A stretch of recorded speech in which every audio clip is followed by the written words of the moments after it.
So we are getting near the end here of a sermon series we started a few weeks ago.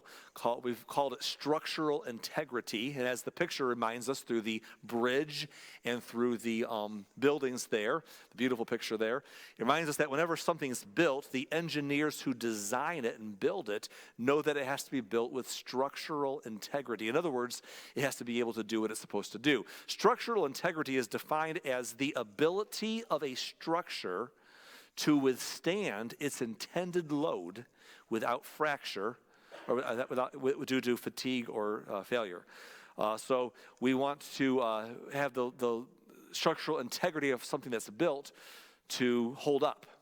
And when a structure fails to hold its integrity, what happens is that load is always transferred to surrounding structures, if there's a surrounding structure to be there, and then their failure of integrity is stressing the other structures nearby. Or if the other structures aren't there, or they can't handle the extra stress, then there's a collapse. And we all know the stories all too well of when structures collapse due to a failure of integrity.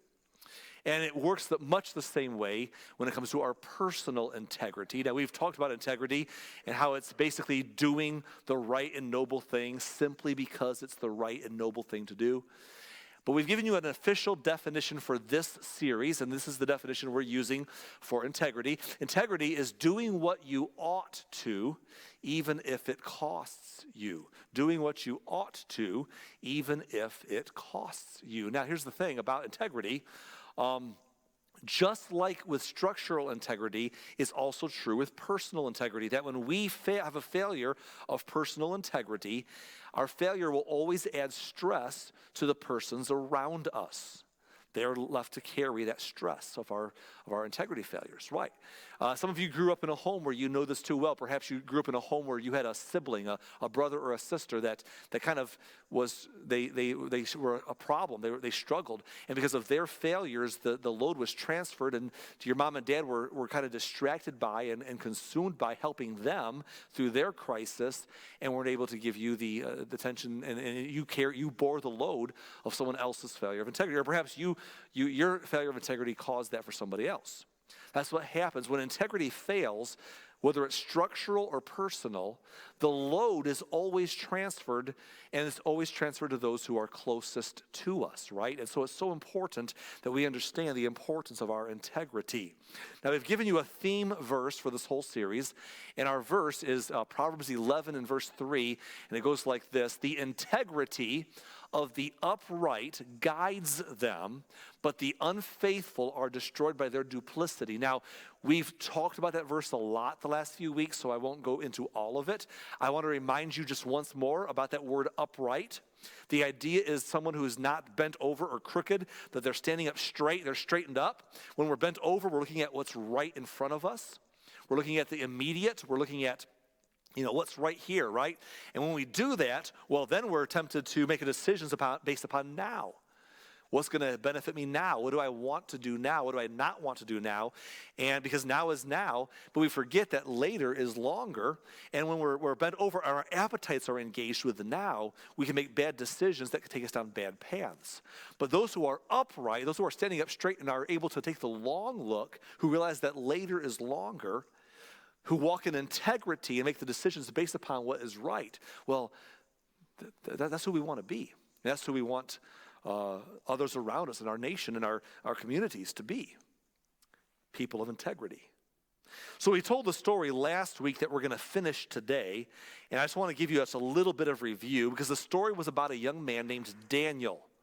And Daniel was in a situation where he had been taken into captivity when the Babylonian Empire, who had actually been around for 1,000 years, but finally made its big, global conquest surge, when the Babylonian Empire took over a lot of nations, including the land of Jerusalem, of Judah, Israel, and it took the city of Jerusalem. The walls were destroyed, the temple was destroyed, and people were killed. The poor and others were left behind to occupy the land and kind of pay tribute as a vassal state towards the king of Babylon. And then some of the people, like Daniel, were taken into captivity. And as bad as that sounds, in a lot of ways, he was a lucky one because he wasn't killed in the conquest, nor was he treated like some people were treated. Many of the girls were taken as to be, wives of men against their will in captivity.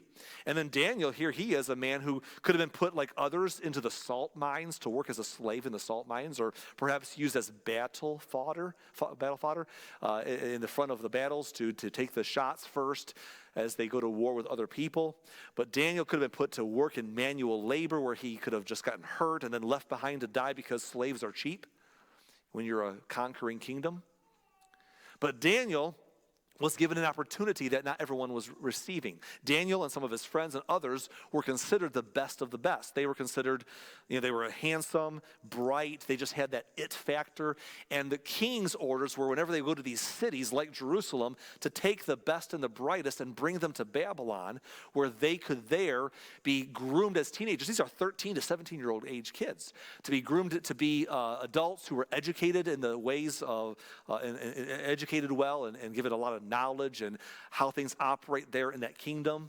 They could be fed well and just kind of prepared to then as adults and young adults to serve in Babylon, where, quite honestly, the king was going for a cosmopolitan city where people from all nations were young, attractive people with different races and languages lived there, and they all served the king. And it was just a testimony to Babylon's power to have this conglomeration of people in the royal city. So Daniel's brought in amongst this group of elites, basically, to give a chance to have a better life, even in captivity.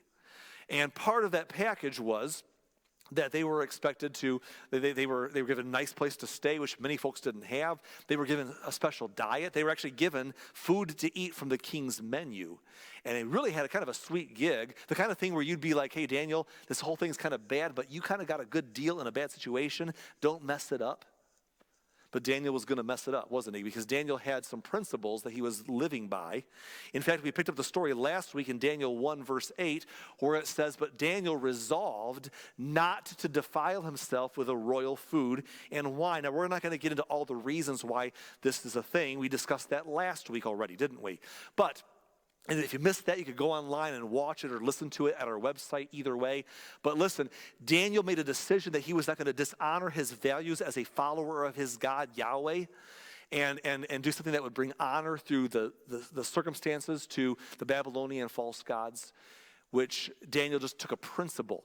In a merciless culture where there was zero guarantees that would turn out for him, where people just like Daniel had been killed for a lot less than that before, Daniel was in a danger of being cast away and executed because he would not do the thing he was asked to do in really what was a pretty good situation if he would have embraced it. But Daniel resolved. That word resolved means that Daniel made up his mind. And in fact, Daniel made up his mind ahead of time. And so that's what integrity does. It takes the long look, and he decided that I'm going to do what's right. Even when my appetites get engaged or my circumstances challenge me, I'm going to do what's right. And so Daniel's amazingly, despite no guarantees, he was one of the ones who, for all the people who have been martyrs for doing what's right before, Daniel's one of those people in history. It turned out good for him. God intervened, the king took favor of him, and what happens next is amazing. Not just does Daniel come through that circumstance we studied, but he spends the next 55 years. He's in this place for like 7 decades, but 55 years later, he's still there, still in government work in Babylon, but now a new king has come to the throne. Nebuchadnezzar's gone. A couple other people have temporarily sat there, they're gone. And now the Medes and Persian Empire is rising, and Darius the Great, the King of Kings as he was called, Darius was now sitting on the throne at Babylon as part of the new emerging Persian Empire. And Darius is there, and Daniel, 55 years later, is still around. And now King Darius is trying to figure out how to rule. And of course, being there, sometimes we all hate those people who are career politicians. But in this particular case, King Darius is like, I need some people who kind of know how this show goes around here. They know how things work. I'm the new guy. And so I'm the king, but I want people I can trust who've been here. So he looked around for the leaders around him that he could trust to help him lead this new administration of his as king of Babylon, as king of everything, of a lot of things under the great and emerging Persian Empire. And Darius, of all the people he saw that he liked, Daniel stood out. In fact, it says that as he's appointing leaders over precincts and then leaders over leaders, and that kind of funneling up, the one person he trusted the most underneath him was Daniel. But Daniel's not a 17-year-old kid, or he's not a 15-year-old kid anymore. He's not young and attractive and cool and the kind of person that you want to say, yeah, bring in the cream of the crop. He's now an older person. But he's such a remarkable person at this age of his life still that the king notices him. In fact, Daniel chapter 6, verse 3 tells us, now that Daniel had so distinguished himself among the administrators and the governors by his exceptional qualities, that the king planned to set him over the whole kingdom. In other words, Darius is over all, and Daniel would answer to Darius only, and then Daniel was over all the other leaders who were over all the other people. He was going to put Daniel right there. That's huge. And by the way, as you can imagine, this did not fly well with the other leaders. Daniel's contemporaries, no one likes it when the other person emerges from the pack and gets the opportunity. They did not like that. In fact, it really bothered them because Daniel wasn't even from there. He was a foreigner. He wasn't even born there. And now he's going to be in charge of a bunch of us? No, he can't do that. They were like so upset that Daniel was getting this opportunity. It bothered them. And they felt that something had to be done. So in verse 4 it says, at this, the administrators and the governors tried to find grounds for charges against Daniel in his conduct of government affairs. In other words, we've got to be able to dig up some dirt on this guy. 55 years in government work. There's some skeletons in his closet somewhere. I just know it. And they tried really hard. That's what you do, right? That's what people do today.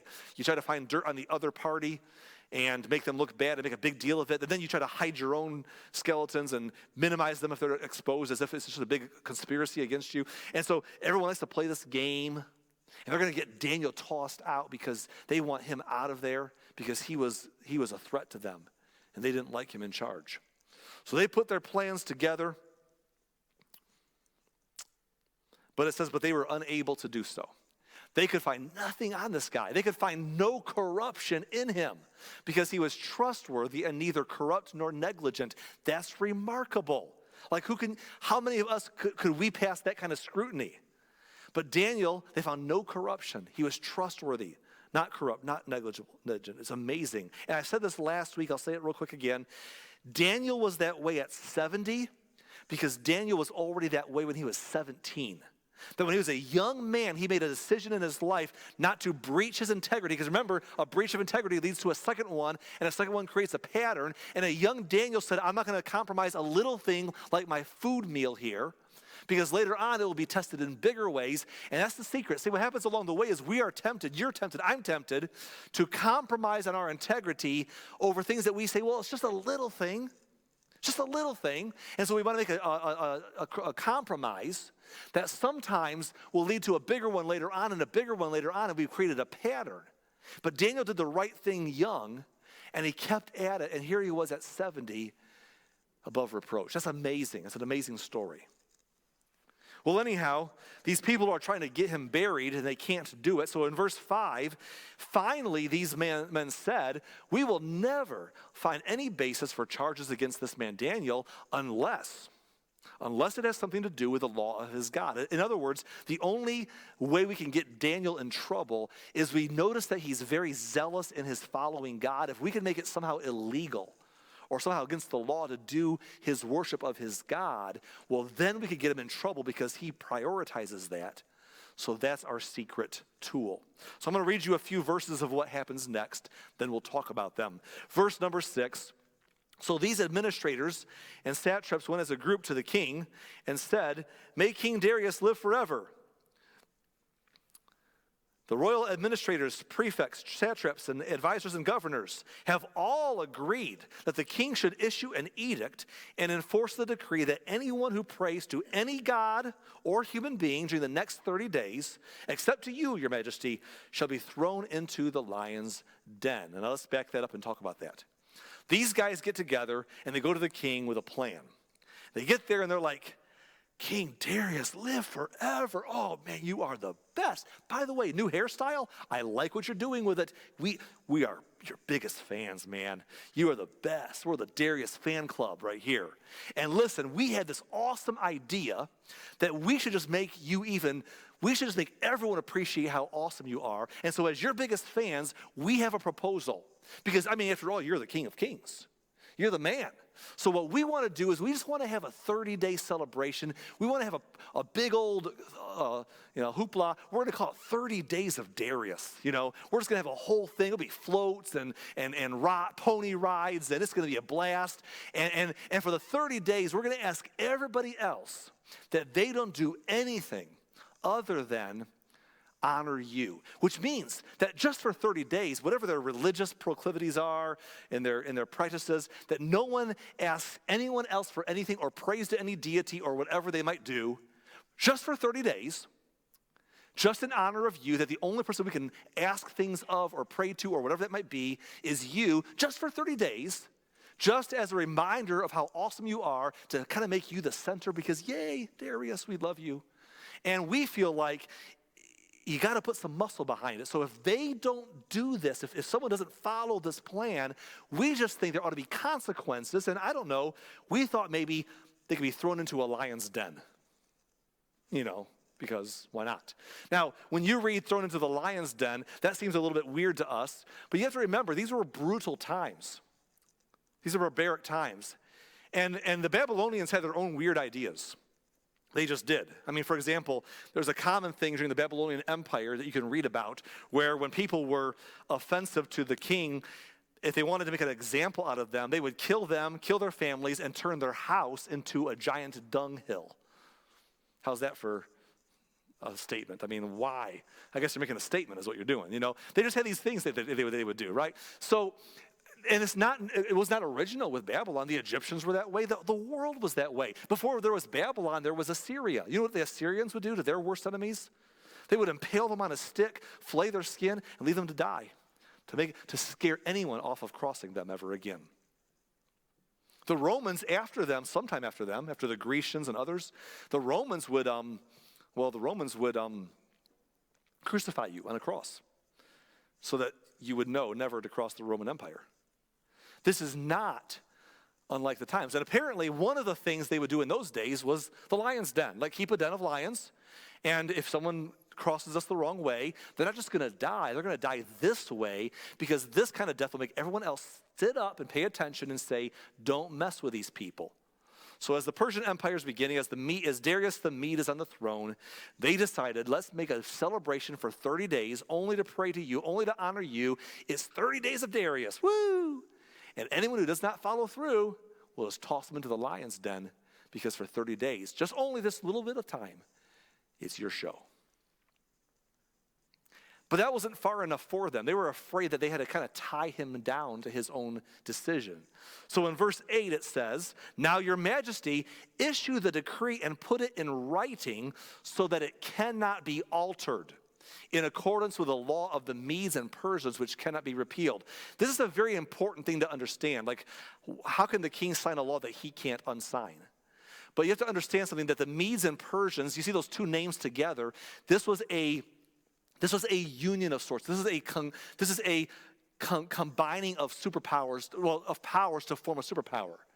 In fact, the Persian Empire would end up being the more memorable empire. The Cyrus the Great, the Persian king and stuff, Artaxerxes, all these people, they would come.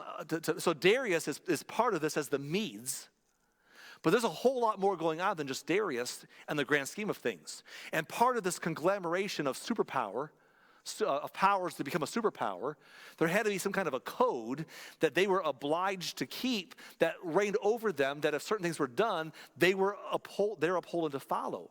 So in this particular case, by signing something and according to this signet of the law of the Medes and the Persians, it became unbreakable even to the king himself, whoever that king might be.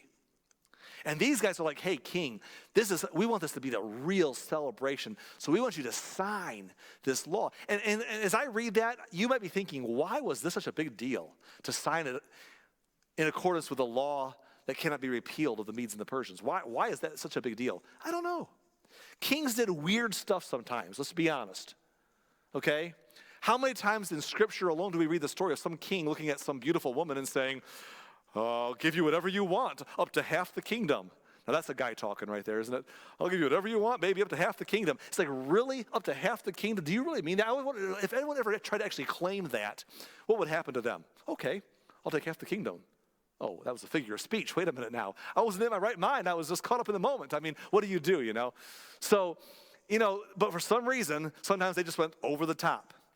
And these guys are like, king, sign this and seal it so it can't be repealed because this is your party for 30 days. And the king bites. It says in verse 9, so King Darius put the decree in writing. Now it's too late. Now when Daniel learned that the decree had been published, he went home to his upstairs room where the windows opened. Daniel had a custom where he would go upstairs to his room every day. That's how they knew about his customs because he did it so regularly. He would pray facing towards Jerusalem. When Daniel heard the decree had been published, he went home to his upstairs room where the windows opened. And what did Daniel do?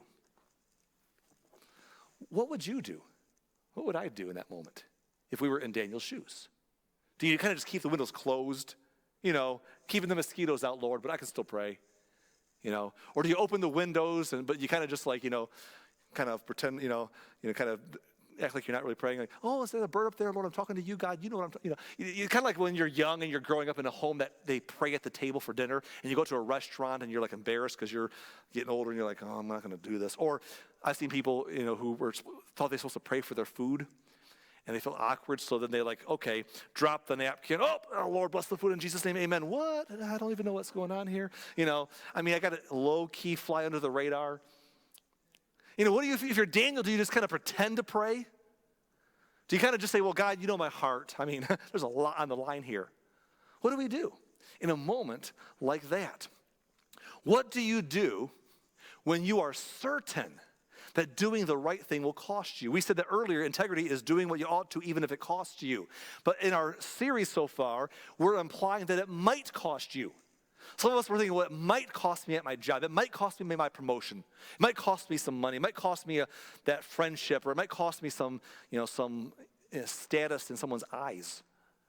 But what do you do when you are certain, not wondering, not maybe, but certain that doing the right thing will cost you? In this case, it was written in the law of the Medes and the Persians. What do you do? The answer is this. It depends on what's most important to you. If what's most important to you is, money, or promotion, or title, or getting ahead of that relationship, or living, in Daniel's case, living, staying alive, well, then you're going to act accordingly. But if there's something else that's most important to you, maybe you'll do something else. In Daniel's case, maybe the thing that was most important to him was integrity. What's most important to you decides what you do when you're certain it's going to cost you. Verse 10, now when Daniel learned that the decree had been published, he went home to his upstairs room where the windows opened towards Jerusalem. 3 times a day he got down on his knees and prayed, and giving thanks to his God, just as he had done before. This is so important. Daniel, that's how they knew he would do it. He always did. And just like always, he opened his windows, got on his knees, and prayed to Yahweh like he always had done 3 times a day. And this is such an important phrase, just as he had done before. That's something he started because there's always those contrarians. Oh, the The government says, I can't do that. Well, I'm just going to make it. No one's going to tell me what to do. Daniel wasn't just doing this all of a sudden to be contrarian. Daniel was doing just as he had always done before. Daniel was living by principles that weren't trying to be contrary. But when they became contrary, he just kept following the principles he always followed. Interesting, isn't it? Well, verse 11, then these men went as a group and they found Daniel praying and asking God for help. Sure enough, they show up, right? The spies are there. Aha, there he is. He's praying. We got him. We got him. They showed up with their cameras. It was Facebook Live. You know, they had the whole thing recorded. They were ready. Verse 12, so they went to the king and they spoke to him about his royal decree. Did you not publish a decree that during the next 30 days, anyone who prays to any god or human being except to you, your majesty, will be thrown into the lion's den? Can you picture the conversation? Hey, King Darius, it's us again. You know, your governors, your leadership team, and your fan club.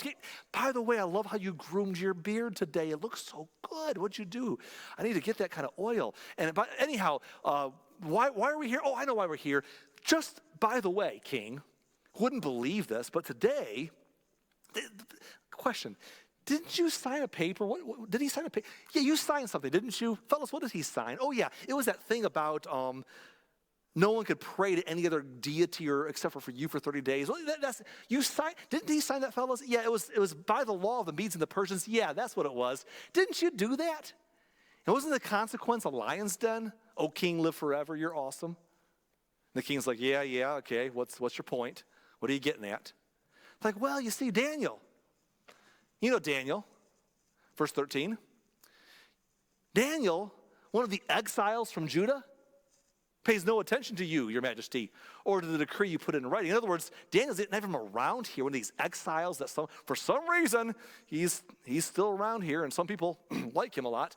But that exile, yeah, he's not even listening to you. See, King, this is what's crazy. We were just minding our own business, and we were strolling over to Daniel's house all together, weren't we, guys? Yeah, we were going to Daniel's house to bring him his 30 Days of Darius swag bag. It had T-shirts and glow sticks. It was going to be awesome. We're bringing it over to him, and when we got there, we were shocked. We were just shocked, King, because his windows were open. He was defiantly praying to his deity. And it hurts us. It hurts us to tell you this, doesn't it, boys? Oh yeah, hurts us to tell you this. We hate it, but we just thought you should know. As much as it breaks all of our hearts, King, Daniel broke the law. Verse says this: he still prays 3 times a day. Well, the king realizes he made a big blunder. He sees what's been up. He loved Daniel for whatever reason. He just really liked Daniel. He trusted him. That's why he was putting him in charge. And he really didn't want to lose him. He spends the rest of the day trying with his best attorneys and lawyers and everybody he could find just to find a way around it. But by the end of the day, there's no way around it. The guys are there to remind him, you signed the law, O king, live forever, you know. And he had no choice.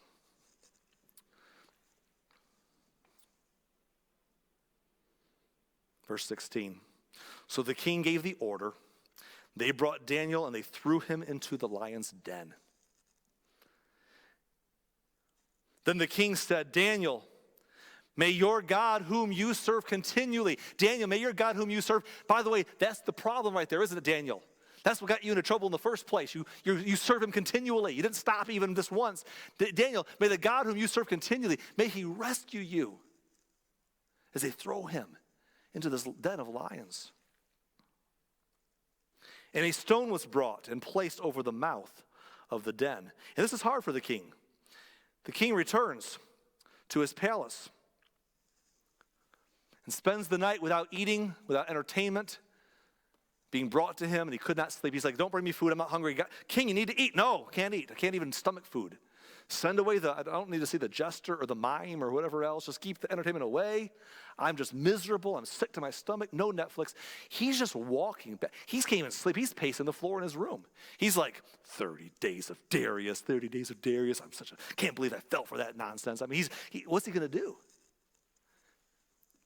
And that next morning, verse 19, at the first light of dawn, the king got up and hurried to the lion's den.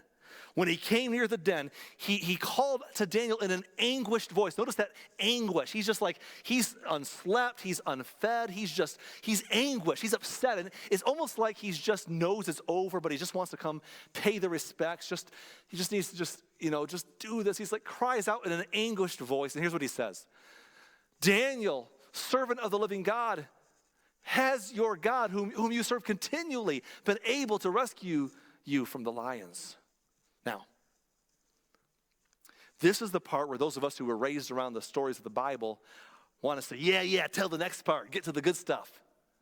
But I think that's a mistake we make. I think it's a mistake. If you rush to the end of the story, you miss the point of the story. Because the point of the story is not what happens next. We always miss the point because we're always rushing to what happens next. But the point of the story is not what happens next. The point of the story is what has already happened. You see, Daniel's primary concern was not the outcome of his decision. It never had been. Since he was a young man, knowing that he could have been put to death for his decision not to eat the meat. He said, okay, that's the case, then that's the case. Daniel's primary concern was not the outcome of his decision. See, Daniel, this is important. Daniel, his primary concern was his integrity. And because that was his primary concern, he already won. If nothing, don't read another verse. Daniel already won right now. Because he had no guarantee of outcome. That wasn't his primary concern. He had no guarantee. There are no guarantees of outcome. Listen, Daniel didn't get to read the book of Daniel before it happened. He's not over there saying, oh, I know what happens next. He didn't know. We forget that sometimes, like they just knew. You read the stories of the other Hebrew children. They're like, we don't know what's going to happen to us, but we're going to do what's right.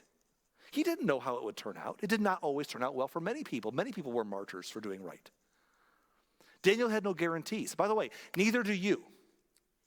Neither do you. This is important. We have no guarantees. Listen, if you grew up in a church that said that there are guaranteed outcomes in this life and that everything will always work out, someone lied to you. They're going to tell you that if you'll do the right thing, you'll be healthy and wealthy and wise, and your wife will never break your heart. Your husband will never do something wrong to wreck your heart. Your kids will always never hurt. They'll never cause you to lose sleep or break your heart. And your money, you'll never lose your pension. Nothing will ever go wrong. And if you'll just do the right thing, it's always going to be good. And if you grew up in a culture saying that you can guarantee outcomes by what you do, and everything will always work out the way you want it to, someone lied to you. They came up with what you and I want to hear. But that's not Bible. That's not how God's operated, ever. Yes, sometimes he intervenes, amazingly. And as we'll mention later, sometimes he doesn't.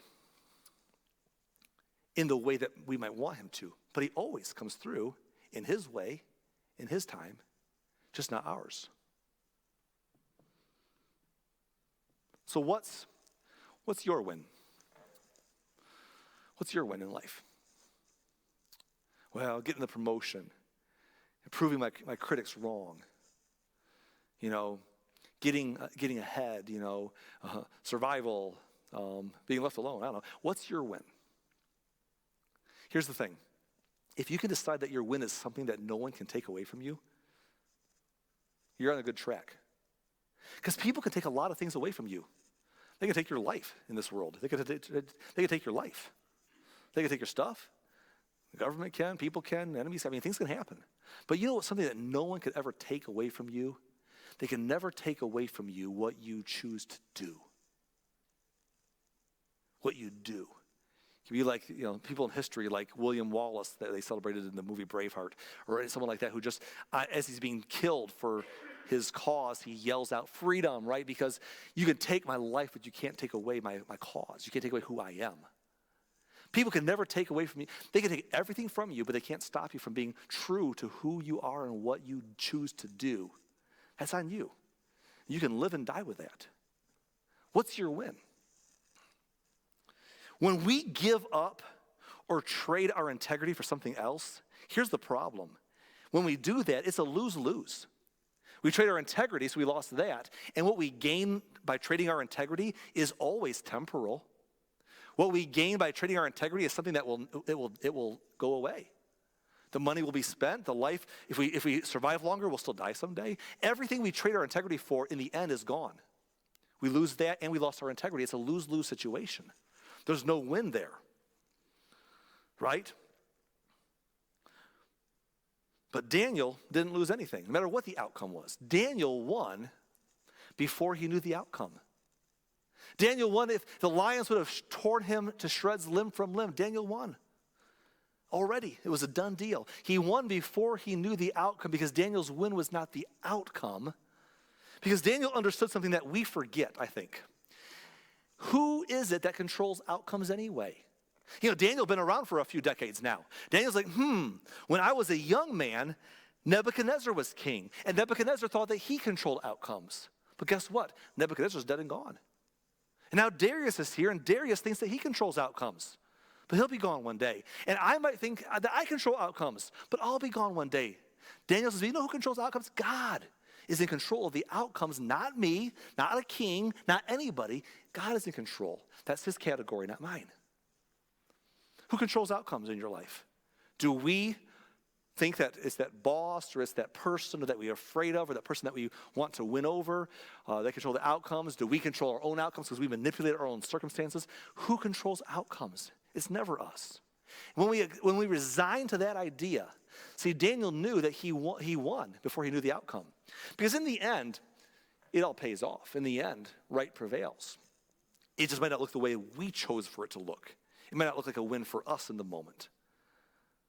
But the outcome's up into God. So what's your win? So when I was a boy, my dad and mom were expecting me, young. So dad joins the Navy at 17 and kind of gives his heart to God. And my parents are young teens and young adults with a new kid. And they figured out how to follow Jesus. And they decided to serve him with their life. So along the way, when I was a little boy, they got into church. And at some point, they bought a family Bible that was, It was the bicentennial year of our nation's history, and back in the days of the moral majority when everyone was combining politics and religion. It was one of those big Bibles where it had all the pictures of all the presidents in the first so many pages of the presidents of that time. And then it had the Bible after that, and the place to put your name and pictures of the Bible stories. But it was like a big old family Bible. So I didn't have a copy, but some years ago, a man in our church at the time named Joe Gross, who owns and runs Superior Dental over in Crown Point, Joe knew that I had that memory, that sentiment towards that family Bible. He went on a hunting expedition and found a copy and ordered it, got it from Seattle or someplace like that, and he brought it to me as a gift. This is the same Bible I grew up with as a child. I can remember, it's so sentimental. The pictures, I could talk about it all day. But this was a nice gift, and I'm so thankful for it. But in there's pictures of Bible characters and stories, and one of the pictures is a picture of Daniel in the lion's den, and I've seen pictures like this one all my life, and in fact, we have a copy of a picture of Daniel in the lion's den like this one. And this picture of Daniel in the lion's den was always one of my favorites. It was one of my favorites because, I don't know why, maybe it's because it's just a cool story. It's got lions inside there. They look hungry, it's intriguing. It's edge of your seat type stuff, So this was always a favorite picture, but I never knew how to explain why it was a favorite picture of mine. Until recently I heard another person say that someone asked them, they said, what do you notice when you look at this picture? What do you notice when you look at this picture of Daniel in the lion's den? And the answer was this. Well, I noticed that Daniel isn't looking at the lions. Is he? He's not looking at the lions. He's looking somewhere else. He's looking up. That's the secret, isn't it, right there? Is don't look at the lions. See, that's what happens to us with our integrity. What does the integrity call us to do? Our integrity calls us to take the long look. To not look at the here and now, whether it's our appetites that we want to indulge in or whether it's our fears that we're facing will happen to us, but to look beyond the now and take the long look. The integrity of the upright guides them. Daniel looked beyond the lions. way before he landed in the lion's den. And in this picture, I love it because he's not looking at the lions. Can I say something to you today? Don't look at the lions. Whatever you're afraid of today that's causing you to want to do the wrong thing because you're afraid if you don't, you'll miss out or you'll lose. Don't look at the lions. Look down the road at something bigger, something more important. Get your eyes on something else besides the lions circling around you. I talk a lot about one of my favorite communicators and pastors that's been a pastor to me through these last many years is Pastor Andy Stanley. Many of you know his father, Dr. Charles Stanley, who's now 90 years old and retired. But Dr. Stanley made a statement many times that you may have heard if you've been around. That's such a great statement. He said, "My responsibility is to obey God and leave all the consequences to him." That's a good statement. That's worth writing down. That's worth taking a picture of or screenshot online. My responsibility is to obey God and leave all the consequences to him. That's what Daniel was doing. That's the world we want to live in, isn't it? People who believe that, that's who we want to govern our nation and our state and our county and our town, right? That's the kind of person that we want to be married to.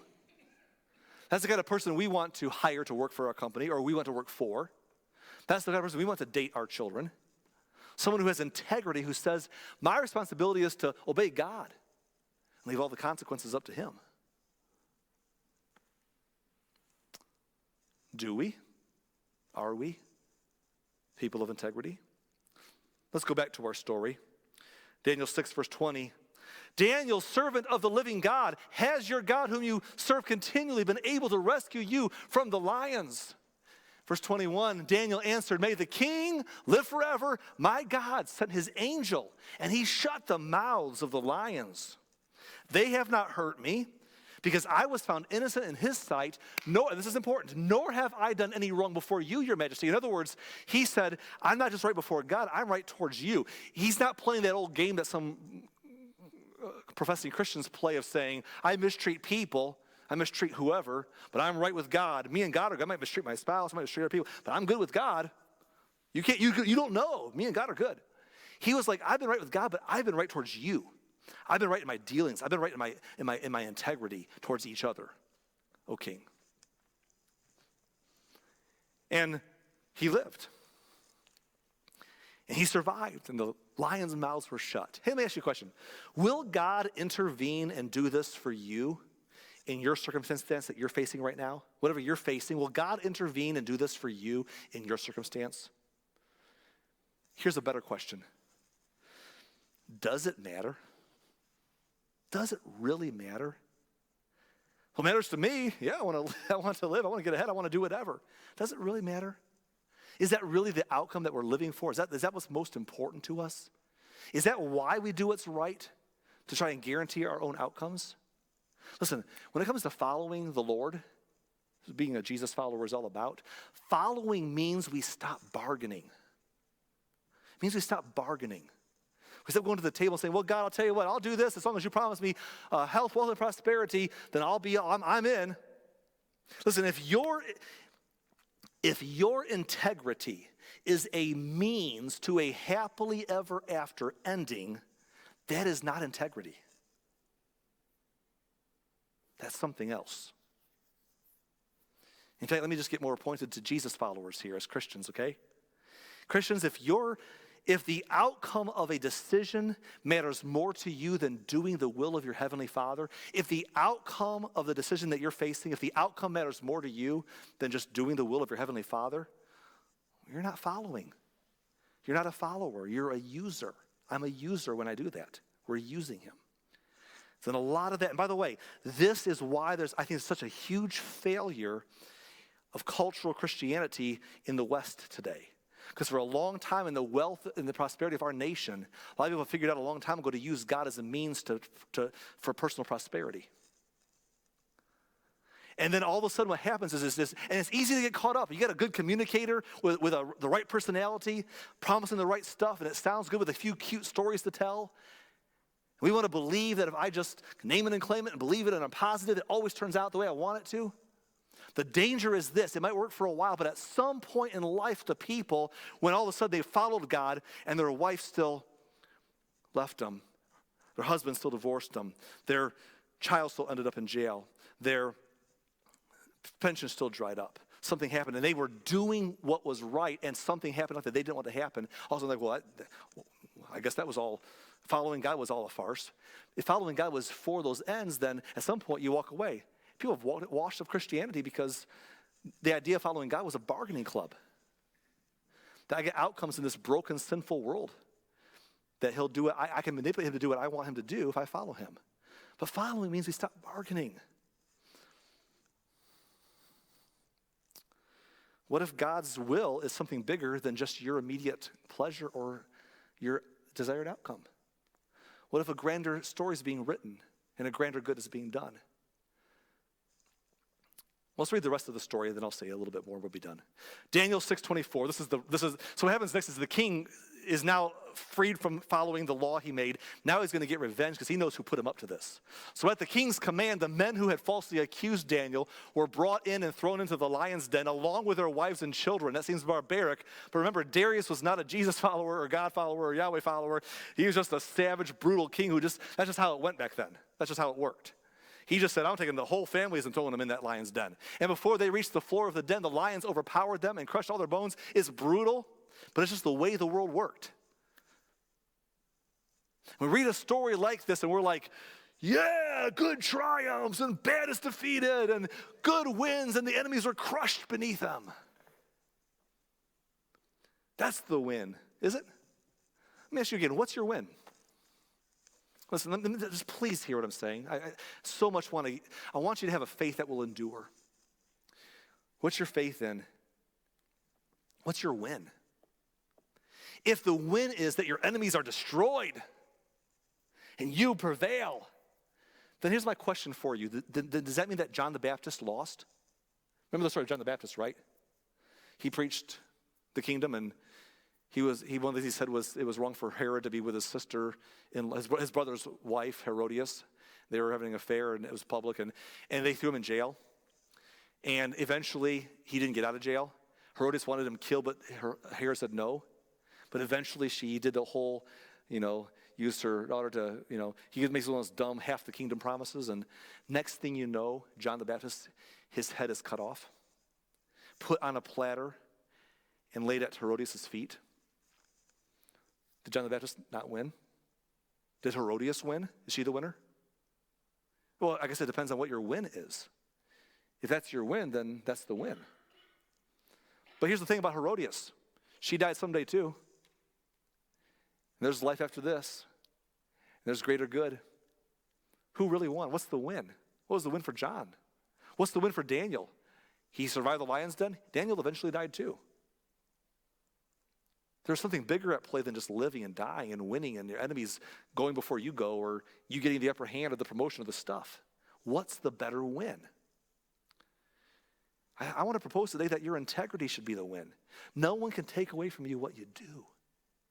Integrity is doing what you ought to, even if it costs you. It's integrity.